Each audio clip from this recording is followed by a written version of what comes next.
ওর বাবা আমাকে বললো মেয়েকে গুড়ের পিঠা বানাই দিবা, ঠিক আছে, কিন্তু বেশি করবা না, অনেক গরম, চালের আটার জিনিস এখন খাওয়া ঠিক হবে না।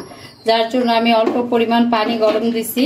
এই পিঠাতে পানি হালকা উষ্ণ গরম করে নিতে হয়, কারণ গরম না করলে চালটা ফুটবে না, চালের আটাটা ফুটবে না।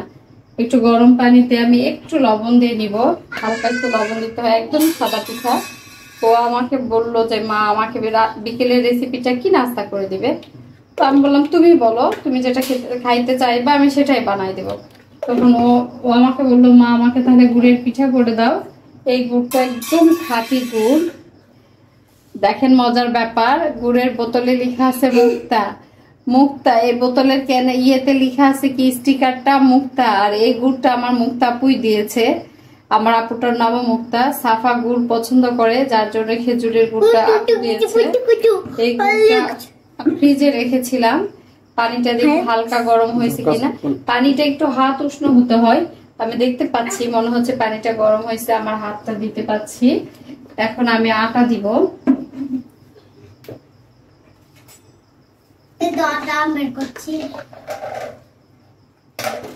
এখন এটা চালটা আমি বন্ধ করে দিলাম, কারণ বেশি গরম করা যাবে না।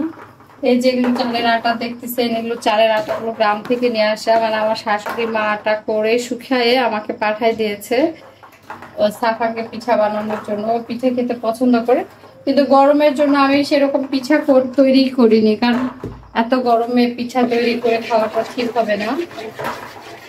তারপর আজকে এতই জেদ করছে, আমার মনে হয় পানির পরিমাণটা একটু বেশি হয়ে গেল, আর একটু আটা দিতে হবে। এটার মাপটা যদি ঠিক না হয় তাহলে পিঠাটা ভালো হবে না। মা আটা ঢাকনাটা দিয়ে দাও, বোঝা যাবে। আমি চামচ দিয়ে যদি এরকম নাড়ে দেই তাহলে একটা কেমন আঠা আঠা ভাব হবে, দেখেন। হ্যাঁ হয়ে গেছে আটা এটা।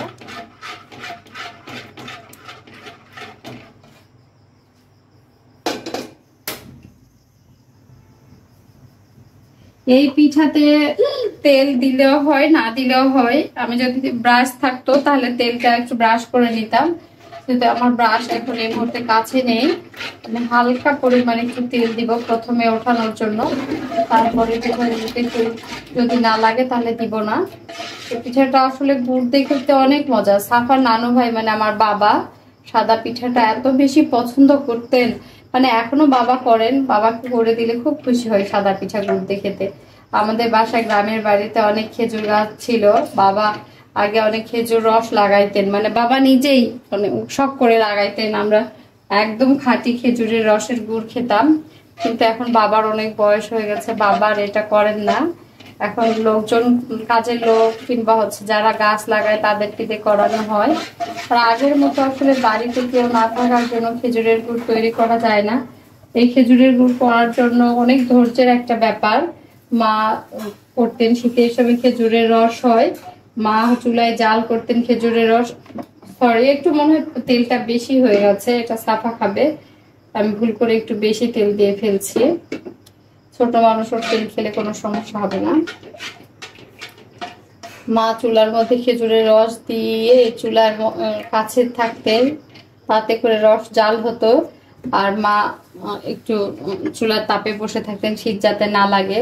এগুলো আমরা ছোটবেলায় অনেক দেখেছি। হ্যাঁ, তেলের ইচ্ছা হয়েছে, এই দেখুন আমি এরকম করে ঢেলে দিচ্ছি। এটাতে একটু তেল বেশি হয়েছে, একটা সাফা খাবে। আমি প্রথমটাতে একটু তেল দিলাম, তার কারণ হচ্ছে যদি না ওঠে এটা ভেবে। আল্লাহ, ঢাকনাটা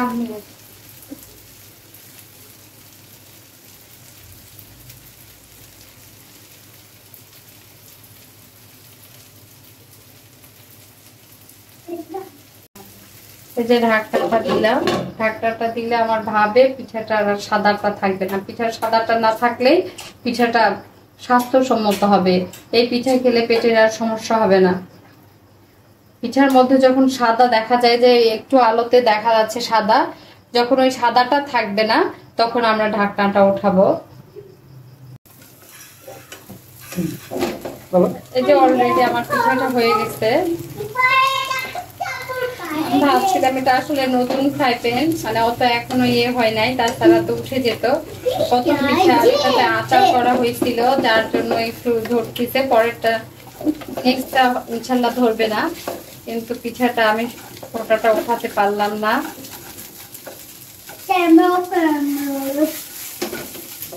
তারপর অনেক মজা হয়েছে, এটা খেতে অনেক মজা লাগছে।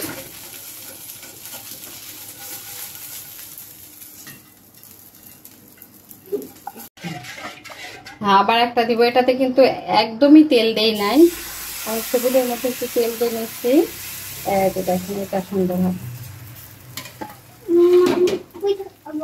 হ্যাঁ, সাফাকে একটা পিঠা দিয়ে দিচ্ছি, অলরেডি আমার একটা পিঠা হয়ে গেছে।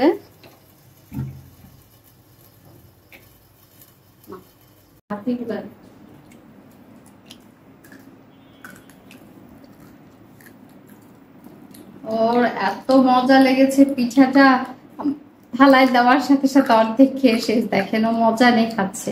কেমন মজা হয়েছে মা বলো? ভালো হয়েছে, মজা লাগছে। দেখেন ও কেমন মজা নেই খাচ্ছে। আসলে ওর জন্য ও এখন বলতেছে মা গুড় ছাড়া তো এমনি ভালো লাগছে, মানে প্রথমটাতে আমি একটু সরিষার তেল বেশি দিয়েছিলাম, আলাদা একটা টেস্ট হয়েছে। আমি বললাম মচমুচেটা এমনি খাও, পরের গুলোতে তেল কম দিয়েছি।